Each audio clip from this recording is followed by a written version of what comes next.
Hello everyone, I'm Dr. Ling Kwan from the Education University of Hong Kong. My study is exploring experiential learning practices to improve students' understanding. Addition is the first math skills to which most students are introduced. They tend to encounter it well before kindergarten, and the importance of mastering the skill at an early stage as possible cannot be overemphasized. This ability to add numbers gives students a framework for learning maths. Initially in kindergarten and subsequently in primary or at the elementary school.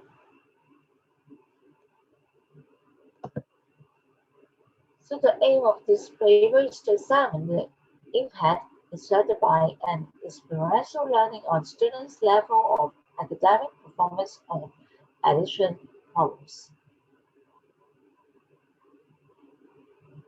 The study arises out of research in a school where the majority of students aged between 7 and 9 had experienced substantial difficulty in problem solving in math. The study was designed to discover why such a large body of students had so many difficulties in solving what, to their peers elsewhere, might be as seen as simple arithmetic problems well within their capabilities. In the study, 27 students were presented with a few simple arithmetic problems.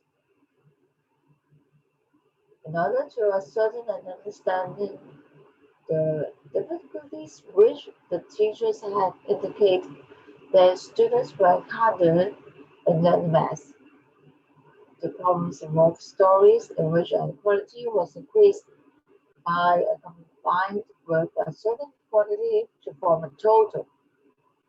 Simple addition or subtraction could solve each problem.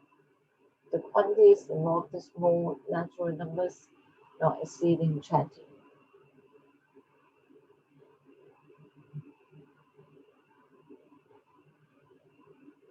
The findings disclose a number of problems of math language in both procedural and conceptual learning knowledge, and the results derived that fostering experiential learning strategies favor the students' understanding of theoretical concept and leads to the attainment of superior performance.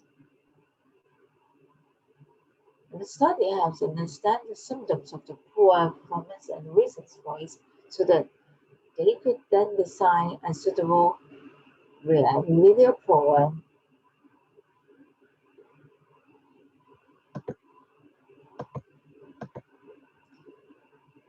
Internationally, early number skills are an important part of both policy documents and research in early math. Young children encounter counting and addition before they enter formal schooling. They tend to encounter these skills well before kindergarten, and the ability to count and add numbers gives students framework for learning math. So we investigate how students aged between 7 and 9 years solved arithmetic addition problems. And the research question will be investigate exploring experiential learning to improve students' understanding on addition problems. Based on the concept of learning by doing by psychologist Joe Adary, Kwan wrote their models for experiential learning. He highlights the importance of experiential learning, which is about application knowledge, and believes that experiential learning addresses needs and wants of individual and is related to personal change and growth.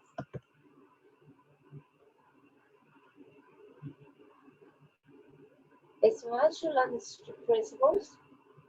When the subject matter is related to the student's particular interest, learning is more efficient. When external dangers are minimal, learning that is dangerous to the self is more easily internalized and faster. The most persistent and vigorous type of learning is self-initiated learning. Students should have a total influence over the type and the direction of the learning process. The primary technique of assessment should be self-evaluation.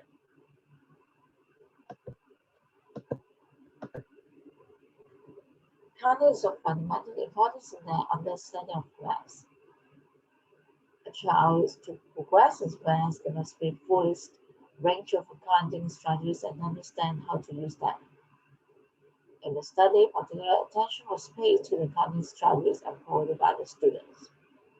And accounting has been the subject of much research, and the findings of many researchers was most instructive and borne in mind during this study. Accounting is the process in which the objects in set are noted at one at a time.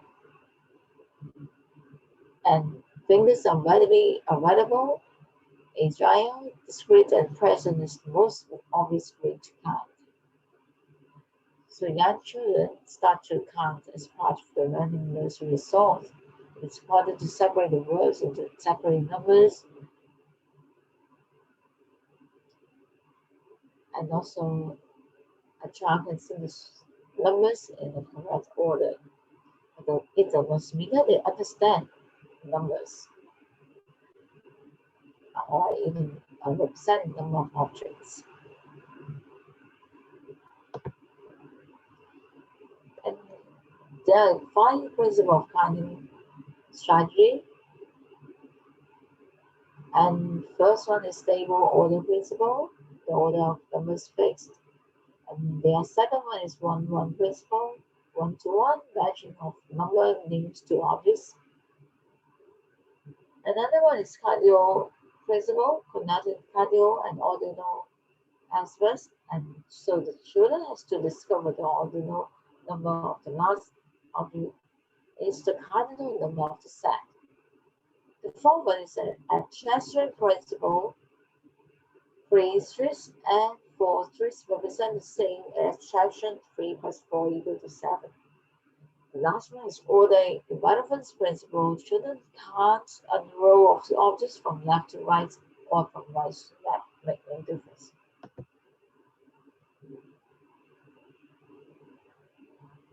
The physical action of finger counting is done in a variety of ways. Touch countings, visual countings, and physical partitions. And visual countings pause with the eyes and head movements. Touch countings touch each other to be counted.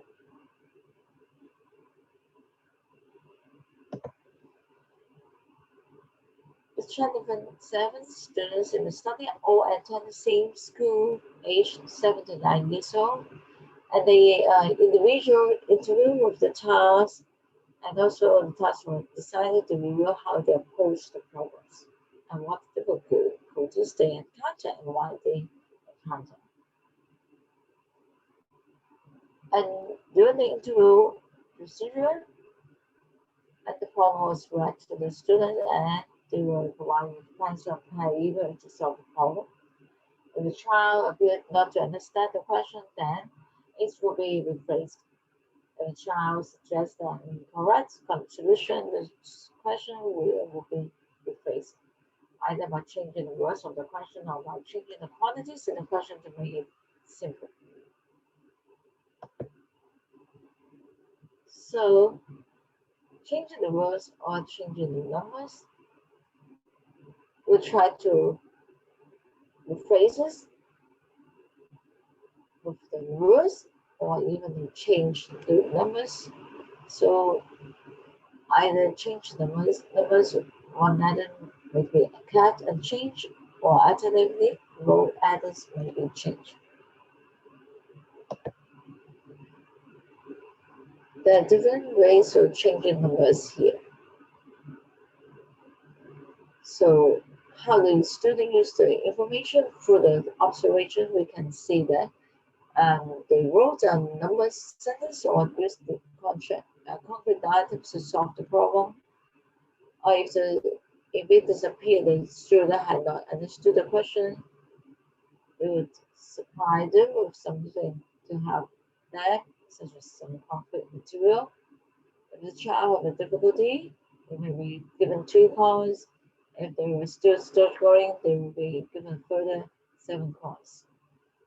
They will then be observed to see how they would use these coins, a pencil to find a question and find an answer. And they will not be given the 2 coins and 7 coins, as they will then have to do was to count them all.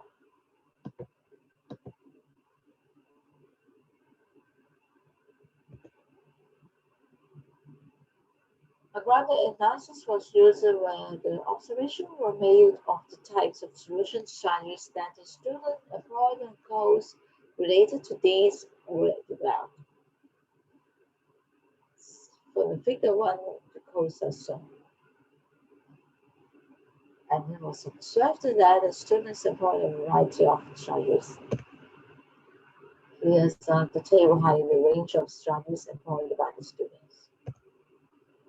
And the findings and discussion here, we find that subsidizing is recognizing how many things that we without having to count them individually.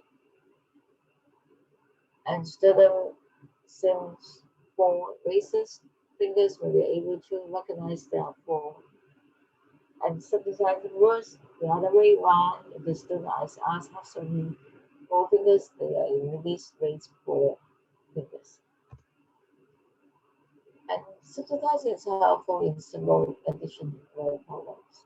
It speeds up the process, and so had to rely on their other counting strategies, and this undoubtedly made the problem-solving process much slower and more difficult.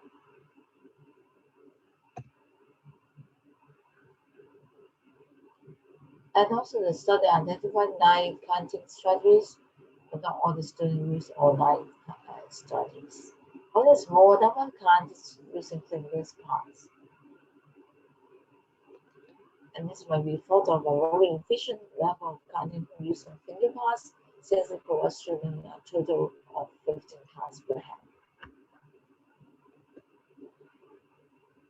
And counting strategies also have different ways to help students to count, and the vast majority of students use one method of counting. But for every method of counting they use, many have made mistakes.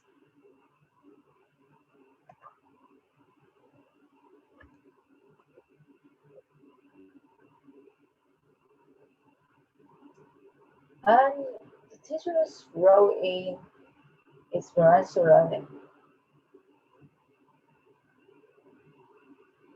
Teacher will create a competitive learning environment, and the teacher will function as a guide. This permits students to make errors throughout the process and learn from them. But necessarily, the teacher will clarify the principle and goals for each level. When students become stuck, the teacher will provide learning tools and information both before and for the activity. During the activity, the teacher will give pupils the opportunity to experiment in order for them to uncover the solutions. The teacher will communicate his or her views and opinions with the students without being overbearing. This allows pupils to think about themselves. In conclusion, the lack of variety of cutting strategies, being aware of the cutting methods available. Even from the same school, they do not adopt standard strategies. And the difficulties employed by the students may be a real hindrance to their progress in the learning of math.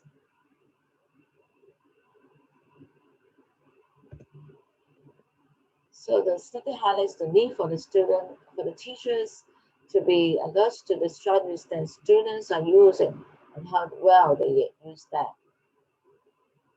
It is hoped that the method used in the study, the reasons for poor performance in the subject school, identified can be applied by teachers in other schools.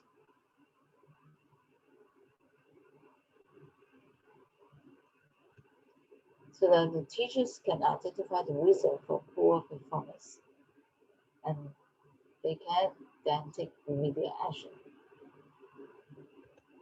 So this is the end of the presentations. Here are the references.